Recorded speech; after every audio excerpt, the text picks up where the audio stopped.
Hello दोस्तों, नमस्कार। स्वागत है आपका हमारे YouTube channel will tomorrow.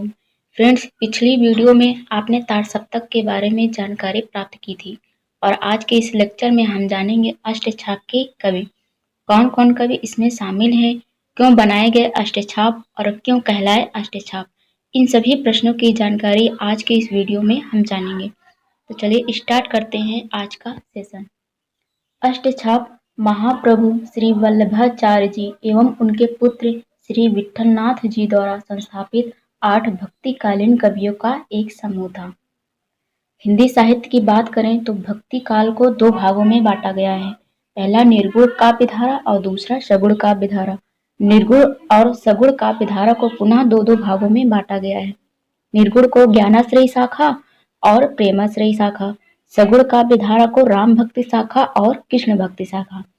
Krishna भक्ति शाखा के अंतर्गत ही कृष्ण भक्ति काव्यों की रचना की गई और उसी को प्रेरित करने वाले श्री वल्लभाचार्य जी हैं।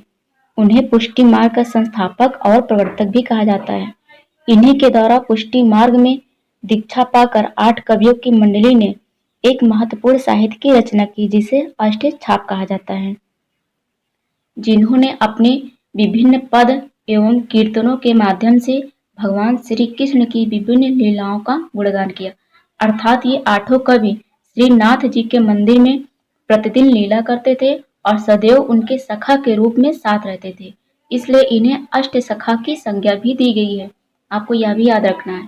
और इसकी स्थापना 1565 ईस्वी में की गई। और इसके संस्थापक कौन हैं? तो इसके संस्थापक गोस्वामी विट्ठल नाथ जी हैं। अब जानते हैं अष्टछाप कवि के बारे में। अष्टछाप कवियों के अंतर्गत पुष्टि मार्गीय आचार्य श्री वल्लभाचार्य जी, इनके 84 शिष्य थे और उनमें से 4 प्रमुख शिष्य तथा उनके पुत्र विट्ठलनाथ जी, इनके 252 शिष्य थे, उनमें से 4 शिष्य जिन्हें लेकर अष्टछाप कवि बनाया गया। और ये सभी 8 ब्रजभूमि के निवासी थे और ये सभी श्रेष्ठ कलाकार, संगीतज्ञ एवं कीर्तनकार थे। गोस्वामी विट्ठलनाथ जी ने इन 8 कवियों पर अपने आशीर्वाद की छाप लगाई, इसलिए इन्हें अष्टछाप कहा गया। अष्टछाप गीतों का संग्रह है और इसका शाब्दिक अर्थ होता है 8 मुद्राएं। अब देखते हैं अष्टछाप कवि में कौन कौन से कवि शामिल हैं। तो अष्टछाप कवियों की लिस्ट, आप इस लिस्ट को देख सकते हैं। पहले स्थान पर है कुंभन दास, फिर सूरदास, परमानंद दास, कृष्णदास, नंददास, चित्त स्वामी, गोविंद स्वामी और चतुर्भुज दास। प्रथम 4 वल्लभाचार्य के शिष्य हैं और लास्ट के 4 विट्ठलनाथ के शिष्य हैं। इनकी जन्म मृत्यु का सन भी दिया गया, निवास स्थान भी दिया गया है। विस्तार से आप हमारे PDF से इसे पढ़ सकते हैं। नेक्स्ट है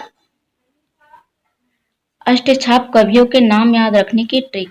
फ्रेंड्स, इतना कठिन भी नहीं है कि इसे हम याद नहीं कर सकते हैं, लेकिन हमें और भी चीज़ें पढ़ना होता है। तो यहाँ पे छोटी सी ट्रिक बनाई गई है, इसके माध्यम से आप इसे याद कर सकते हैं। ट्रिक है, कुसूर परम कृष्ण का है कि वो नंद की छत पर गाय चराने गए। कुसूर परम कृष्ण, यानी ये 4 जो कवि हैं ये वल्लभाचार्य के शिष्य के अंतर्गत आएंगे और नंद छत गाय चराने ये विट्ठलनाथ शिष्य के आएंगे।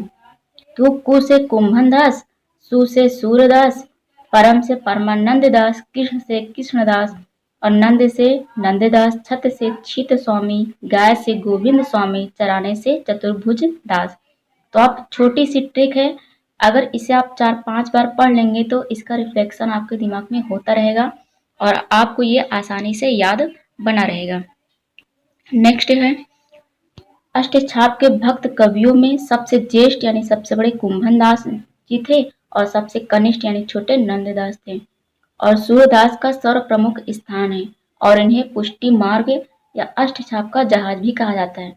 आप कंफ्यूज मत होइएगा, पुष्टि मार्ग के संस्थापक श्री वल्लभाचार्य जी हैं और पुष्टि मार्ग या अष्टछाप का जहाज किसे कहा जाता है? सूरदास का। तो यहाँ से प्रश्न, सूरदास जी से प्रश्न काफी बनते हैं, तो आप इसे याद रखिएगा। और इनका प्रभाव 84 वर्षों तक रहा है।